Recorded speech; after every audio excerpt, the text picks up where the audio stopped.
So, hello. Ayan, magpiprito ako ng tinik ng isda. Ito yung ulam ko ngayon. So, medyo taghirap.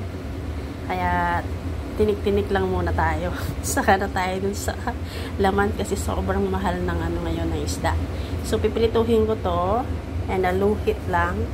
Yung ano lang daw, dapat daw hindi masyadong mainit ang ano, ang mantika. So, ganyan lang siya. Ayan.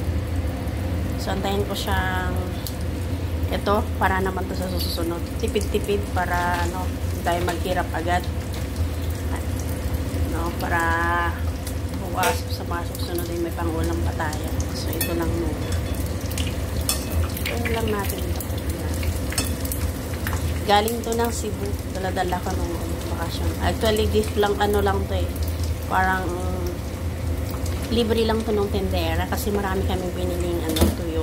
So, libre lang to. Pero yung isang balot po nito is 50 pesos daw po. So, hindi ko pa siya na-try kaya hindi siya bumili. Kaya sabi niya sa akin, oh, sige, ano na lang yan. Dagdag na lang. So, ayan. Madali lang siya lutuin. Ayan, sunog na nga agad eh. So, ayan na. Yan na yung ulam pang this lunch. So, tara po. Kain tayo. So, bye-bye. God bless everyone. God bless. Ingat po lagi tayo.